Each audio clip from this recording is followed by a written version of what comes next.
Hello, welcome to Unbearable. So an article today on bounding into comics. This is a stupid article from the Gamer. Well, the article on bounding into comics is about the article in the Gamer. Their featured editor Ben Sledge, who accuses the Lord of the Rings creator J.R.R. Tolkien using anti-Semitic stereotypes, calls fans racist. Now the second part, calls fans racist. That's pretty Tolkien, pretty standard for the course for white liberals, since they're the most racist people there are. They call everyone else racist. You know? But as far as Tolkien allegedly using anti-Semitic stereotypes, okay, as I mentioned before, many others have mentioned, J.R.R. Tolkien based his dwarves on Norse and Germanic mythology and folklore. Okay? So Ben Sledge here is attacking thousands of years, essentially, of Germanic religion and culture and folklore that originated from the time before they even met Jewish people. So what do we know from the folklore, from the Norse, which is the closest thing to the closest source that Tolkien used for his dwarves? Well, let's take a look in our book here. I mentioned before, The Viking Spirit by Daniel McCoy, written in 2016. It's a good summary of religion and mythology and legends from the Viking Age, as well as the Viking culture from the Viking Age. The Viking Age was approximately late 8th century AD to late 12th century AD, and it's considered to be the Iron Age of Scandinavia. You know? And then after that is the early medieval period for them. Okay? So let's take a look here in this book. And we go to the section on the dwarves. And the dwarves were the masterminders, blacksmiths, and craftspeople of the Vikings' mythical world. Among many matchless treasures they had forged were Frey's ship Skidbladnir, which always had a fair wind and could be folded up and carried into a small bag. Freya's necklace to Brinsigamen, the most beautiful piece of jewelry.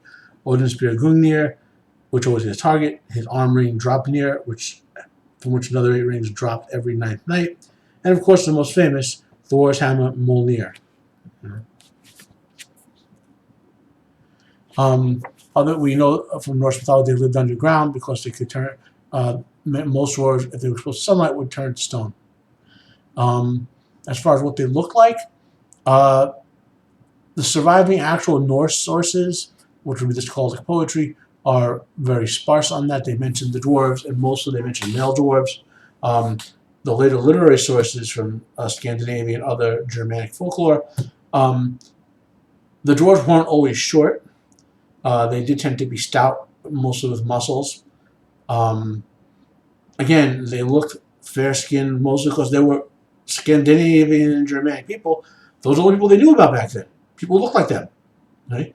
It's very important to understand when you look at any ancient culture, their mythology and religion, for the most part, were formed in isolation when they had never met other peoples. So when their mythical beings look like them, because they'd never met anyone else. You know? And if you also want their mythical beings who look different, don't look different like other humans. They look different like they have horse heads or bull heads like the Minotaur in the Greek mythology.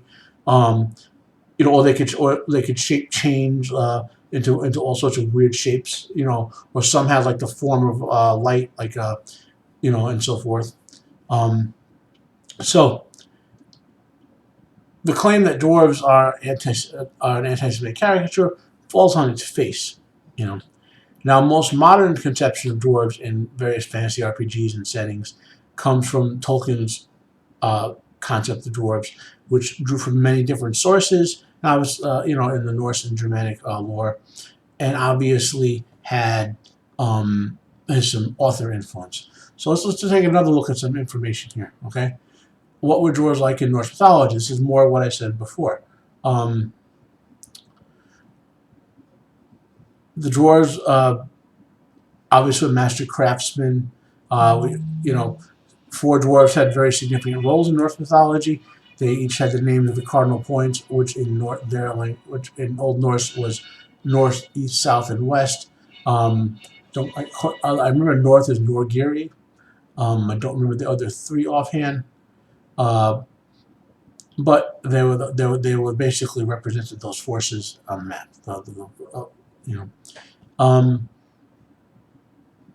You know, let's look at Let's take another quick look here at. Again, I'll go to Wikipedia for this just to show dwarves and other cultures. So obviously, there's Norse mythology, Anglo-Saxon, which is the ancestral peoples of England, who Tolkien felt had lost their own native mythology, and had mostly Celtic and Roman influenced mythology. You know, that's why it made Lord of the Rings. The Middle High Germanic poetry, that would have been, to give you a perspective, the northern in ancient Germany there were multiple groups of tribes, and these tribes, obviously split up earlier tribes, and there are several ethnic groupings, like the northern Germanic tribes. They became the Old Norse and now the Scandinavian peoples. The western ones, they tended to be the ones who eventually became the Angles and the Saxons and the Anglo-Saxons. I don't remember what happened to the Eastern Germanic peoples offhand, but they all have that same core religion and spirituality and lore, which only really survived in the Norse mythology because of it. Even though the Old Norse peoples were still an oral culture, they didn't write much down other than skaldic poetry on like runestones and tombs and sometimes ships. The early Christian scholars, from as Scandinavia became Christian, recorded as much of the material as they could. The two most well-known examples are the Prose Edda, written by Snorri Sturluson. I know I'm mangling his name, and he wanted to write a book about how to write skaldic poetry. That's what the Prose Edda is, and the Poetic Edda is a collection of those poems. The surviving fragments of those poems. So. And to one last thing on this topic, it is very telling when someone has to mischaracterize the work of someone else, not because they find an actual truth, but because they either don't understand where it was drawn from, or are trying to destroy what it was drawn from. Okay, and this is not to say that the Scandinavians are the greatest people in the world, nor were my ancestors, the Romans, for example, and the Spanish. I had some Spanish ancestry back up for centuries in Greek, or the Britons, or any of the people, the great people in the history of the world, But every ancient culture existed for a reason. It was how the people survived, and while our modern world civilization tends to be heavily based on Roman and Chinese development, because those are the two most dominant cultures that survived in the modern world to spread their sort of governmental structures and whatnot. These other cultures had their strengths and their beauties and their faults, and you don't have to tear them down to understand the good and the bad about them. And that is what Mr. Ben Sledge here is doing with his article. And I do not recommend going to this link, published in the Gamer. I recommend going to the archive that one of the Internet Archives to read it, so you don't promote his particular nonsense. I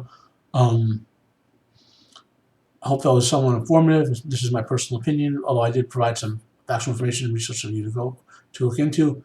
I strongly urge you form your opinion about any ancient culture or modern culture by reaching out to those people and those sources. I linked to a nice book about the Viking Age and Norse mythology.